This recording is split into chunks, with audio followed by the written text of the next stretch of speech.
Can you get out of my planter? Thank you. Good morning, family. Today I want to talk to you about garden fails. Yeah, that's right, garden failures. We all have them. It doesn't mean you don't know what you're doing or you don't have a green thumb. It simply means that plants are no different than people. Some of us bloom in the cities. Some of us like that energy, that high energy of all the people moving around, and we feed off of that. And some of us like the country. Some of us like big cities, some like small towns, some of us like in between, and we like the suburbs. Well, plants are the same way. They like certain locations. We have to have basic necessities like water and food, other nutrients, and so do plants. So you know what? Then sometimes you can do all of those things and your plant will catch a disease and it will die. Or bugs, a bug infestation that will kill your plants. So you live and you learn. Try again. But today I want to show you some garden failures and how I am dealing with them. Some of them can be saved, some of them can't. So stay tuned and I'll show you what I'm going to do. Okay, so I'm going to start off over here with these little shrubs. These are beautiful, beautiful little shrubs that I got on clearance for $3 at Lowe's. Do you see the color on those? These were beautiful.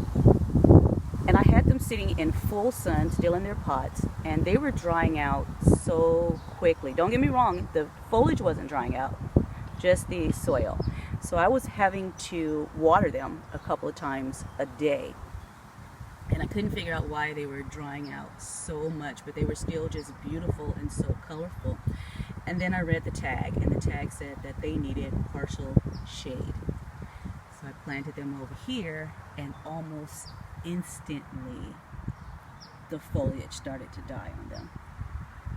This area would get dappled sunlight in the morning, shade during the high heat of the afternoon, and then it would get sun again all the way until evening.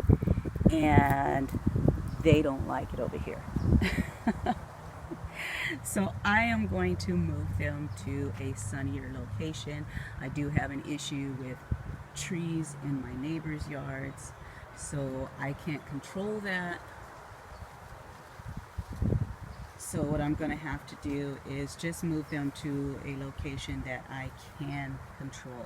I'll insert a picture in here as to what they actually are supposed to look like and what they look like before.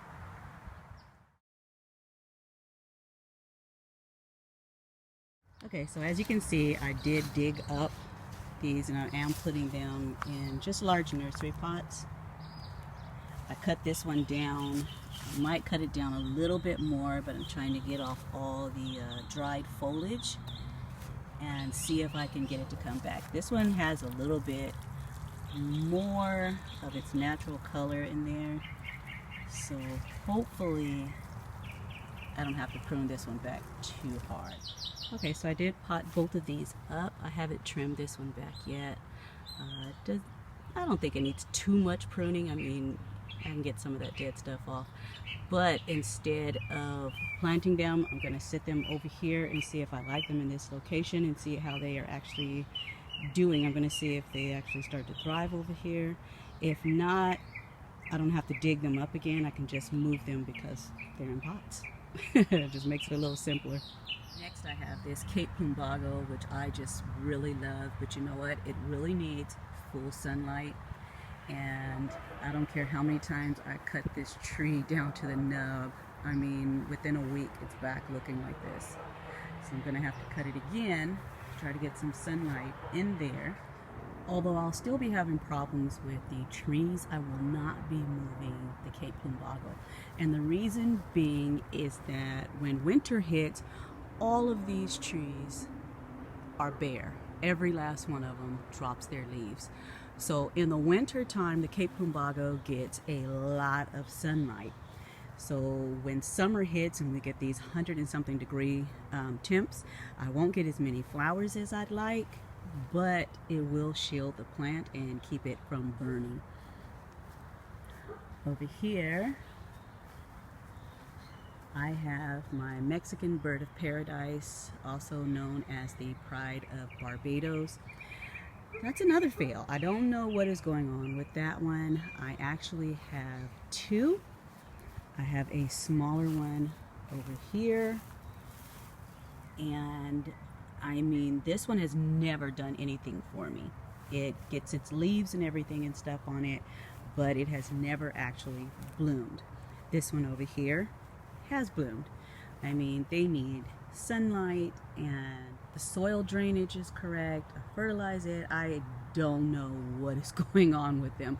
They're both from the same supplier and they're both from the same store. So I don't know. I don't know if I'm gonna leave them in, take them out. I think the flowers are gorgeous.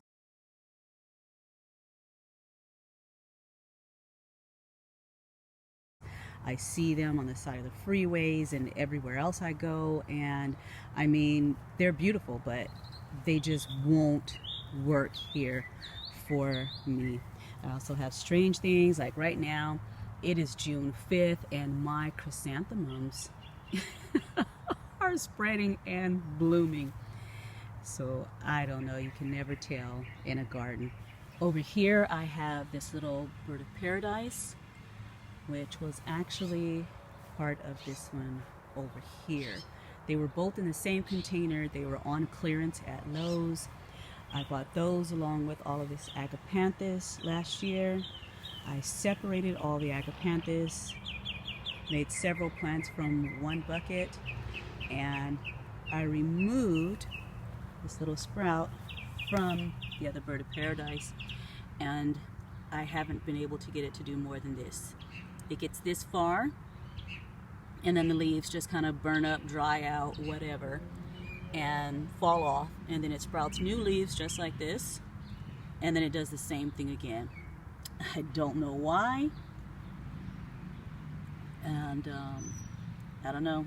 I'm hoping that maybe once it gets fully established, it's going on a year, well, not quite yet, but I'm hoping that it'll do better. It keeps hanging in there, so we'll see. So here I have two mandevillas, both in pots, the same pot, same soil, same location. I bought this one first. I paid full price. I think I paid about $6.95. And then I bought this one on clearance for $5. Now, the clearance plant has been taking off since I got it. It blooms non-stop. It didn't in the beginning, but now it does. It blooms non-stop and it grows.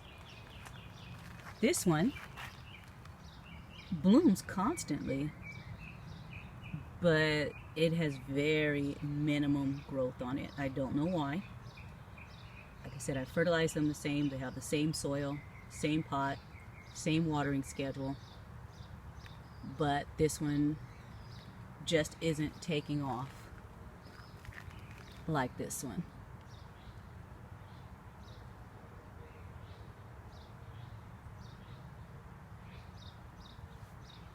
Another one of my bigger battles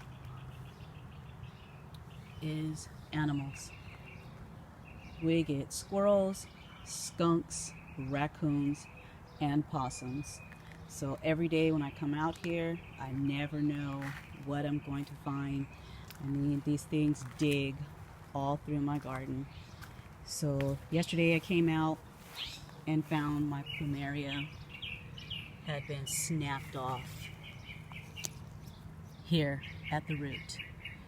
And not only was it snapped off, it was broken in two separate places and tossed over here on the ground. As I mentioned before, animals coming through and literally just destroying things.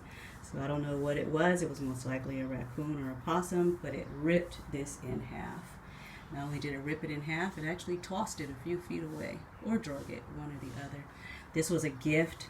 My friend bought this for me while she was on her honeymoon, for helping her with her wedding. So the good thing is I found out that plumeria can be propagated. So Gonna leave it in some water for a little while. I don't have any rooting compound, and I'm gonna see if it roots for me. So I had bulbs planted in these pots, and they didn't do too much more than what you can see right here.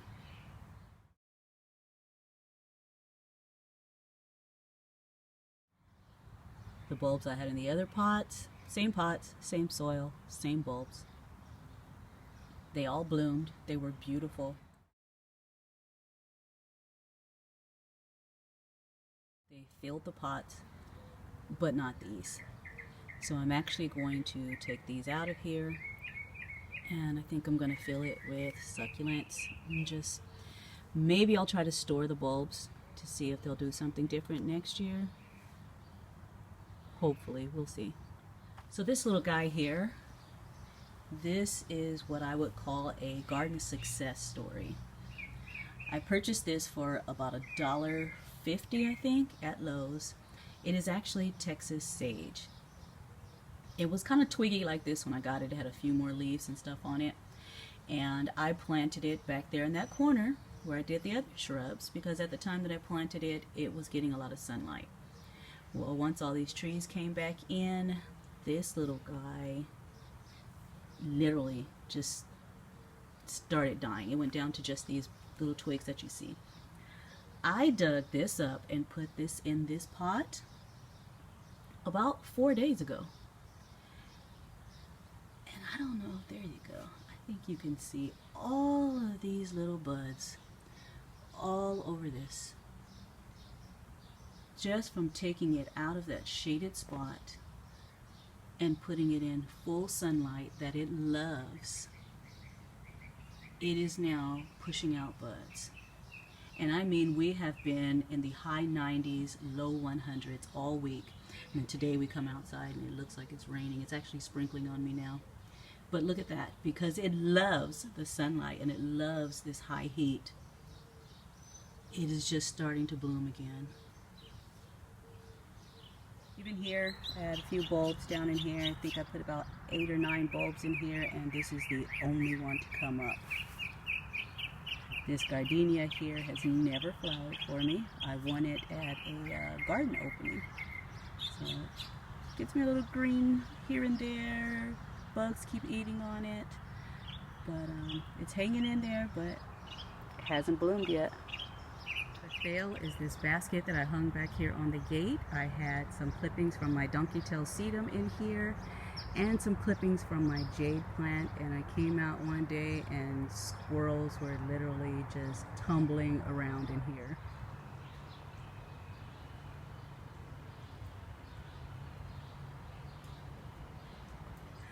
I mean, they just demolished everything.